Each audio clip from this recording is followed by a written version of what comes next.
Ever wonder why your boom bap beats sound like something's missing while the pros beats have that rich, gritty feel to them? Well, the problem isn't what you think. Most producers miss 3 simple details that could completely change their modern boom bap beats. And once you know them, your beats will never sound basic again.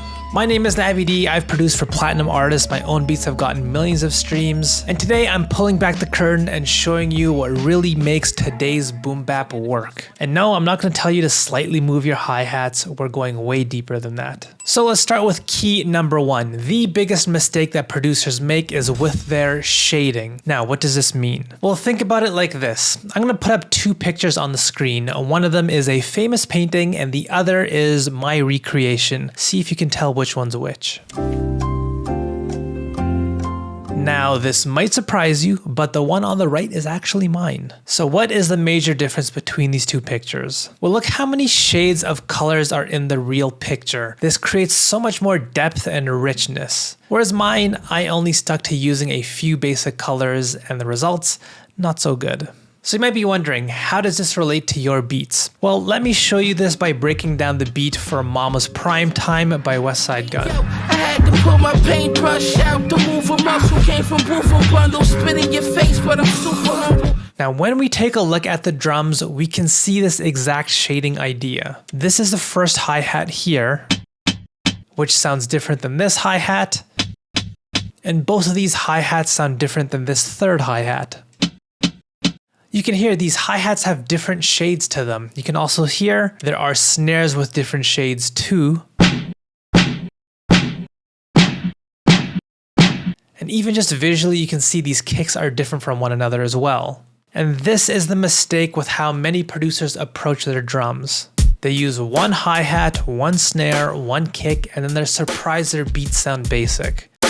For today's modern boom bap, this basic approach is just often not enough. Shading can help you make modern boom bap that actually sounds detailed and high quality. So let's talk about exactly how to do this in your beats. A problem that you might run into is, what do you do when you go through your library of drums and you find that perfect snare, but you only have one version of it? How do you create these different shades with just one sound? Well, I'm going to show you a way that you can still do this even if you just have one single sound. But I do want to quickly say, if you want an instant solution to this problem, I built a new drum kit called Hard Drums for Boom Bap. This is specifically designed for modern boom bap to give you this level of detail instantly. As you can see, each sound comes with different shades, helping you build these more detailed modern boom bap patterns much easier. Not to mention, I organized them not only by sound, but also by kit. This makes matching the right drum sounds together much easier, saving you time if you're the type of person who spends 2 hours just to put together the right drum sounds. I already have a few producers using this, and they've told me that making modern boom bap is now much easier with this kit. If you're interested, the link to this is in the description box below, but if you just want to learn how to do this yourself, here are some tips. Let's start by taking this snare as an example.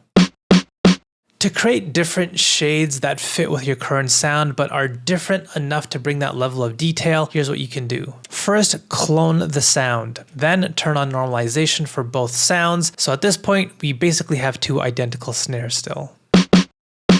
Next, if you take your clone and you slightly change the start point of the sample itself, take a listen to what happens.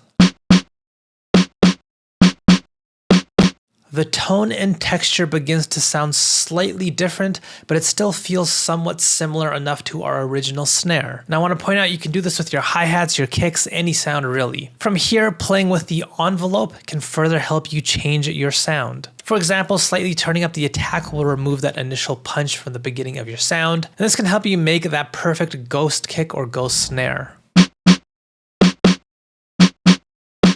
And to take this a step further, to change the color of the sound with a little bit more accuracy, you can even EQ the sound, but do this in a different way than you might be used to. Every sound has dominant frequencies. For a snare, it's usually the low end of the snare that gives it that body and fullness, and the top that gives it that crack that cuts through in your beat. So EQing those zones might make your sound feel a bit too far away and too different from the original. But if you cut or boost the secondary frequencies of a sound outside of those important zones, this can help you keep that original texture, but just change it slightly enough to sound different, like a new shade. So those are some strategies that you can do to make more shades if you're just stuck with one single drum sound. But again, you can just get a pack specifically designed for this. I built hard drums for boom bap to just immediately solve this problem without having to do any of this work. Next up, tip number 2 is spacing. Now, one common problem with making today's boom bap is getting your beats to sound full and complete. Well, spacing might be your issue. Think of it like this. Which of these houses looks more complete and finished? House A, which is built using thin twigs that have tons of space in between them, or House B that uses thick, sturdy logs that fit well together? Well, this exact idea applies to your beats too. Let me show you how by breaking down City on the Map by Griselda. I put the city on my back, got it poppin' on these niggas, put the city on the map. Here, I want you to take a look at the kicks and the snares. This is the kick from the beat up here, and this is a kick from a generic hip-hop drum pack that I have. Notice the difference in length between each of these. Same thing with the snare from this beat, just a massive difference in length. Today's boom bap drums often take up more space in the beat by just being far longer. And trust me, no one wants things that are shorter in length. I've been told this many times.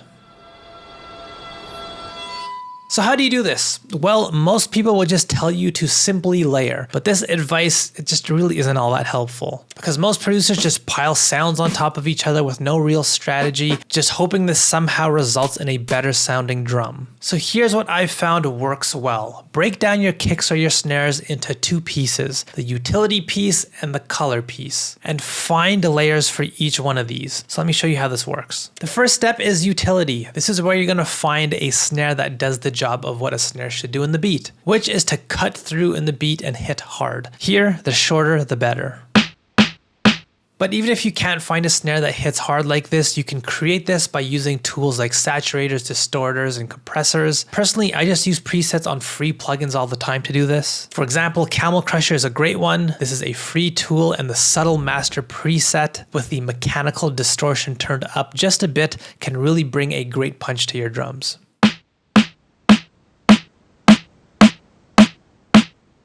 So that's the utility layer of our snare, but as you can see, if we look at the snare visually, it's not quite as long as the modern boom bap snare. Well, this is where the next part, the color snare, comes in. Go into your library, look for a snare that has a long tail, a snare with that length that can help add color into your beat. Something like this. But don't just simply layer it on top of your first snare. Your utility snare is already doing that hard hitting at the beginning, so we don't need this from our color snare. Instead, here's what you can try doing. Take your color snare and reshape it so you no longer have that initial attack or hit. You can do this by increasing the in value after normalizing, and this way you're just left with that long tail and that body of color. So now when you play both of these sounds together, take a listen. This is an extreme example here, but you can just hear how much more full this sounds and how much more space this would take up in a beat. Because we have this hard-hitting utility snare that cuts through, and you have this long body full of color from our second snare, providing that fullness that takes up so much space in a beat. And you can do this with kicks as well. And finally, tip number 3 is creative brightness. Like I mentioned, many producers treat today's boom bap exactly like classic boom bap. If we were talking about classic boom bap, these beats filled up the higher frequencies in a little bit more of a straightforward way. You have your bright hi-hats and you probably have some static noise to go along with it, but that's not really the case for every modern boom bap beat. For example, let's take a look at 94 Ghost by Conway. Look, I can't relate to you niggas, your shit is not relatable. Grimiest of all time, that shit is not debatable. If we take a look at the drums in this beat, you can hear and also see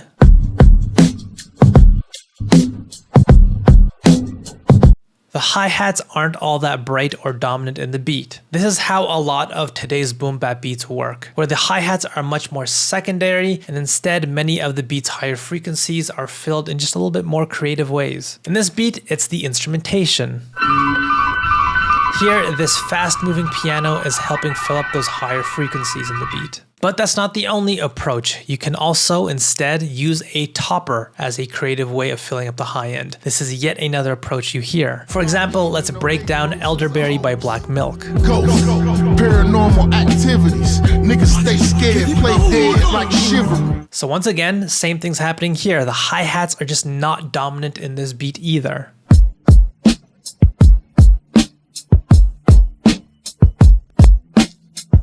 But take a look at what is filling up that high-end space. It's this unique chime bell that's sitting on top of the instrumentation.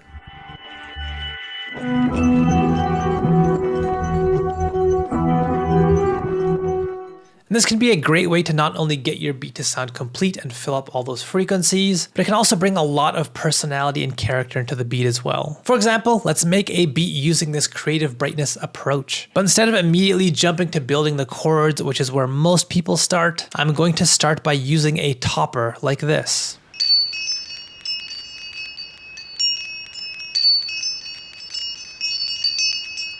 Again, I've also included a bunch of these toppers in my new kit if your library is missing these kinds of sounds. So now my job becomes a little bit more easy because all I have to do is focus on filling up the space underneath this topper. So here I'm just going to grab an electric piano and build a pattern that sits underneath this topper in terms of its frequency.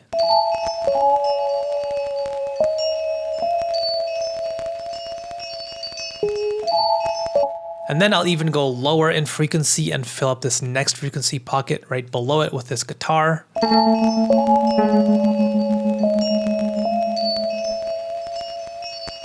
And now all that's left is some low-end bass along with some drums from the pack, and I have myself a modern boom bap beat that is filling up that higher end space in just a little bit more of a creative way.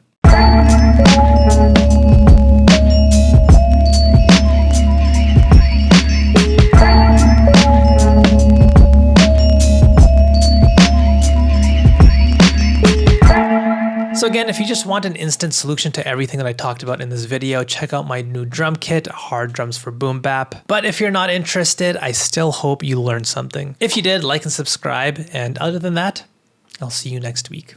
Bye for now.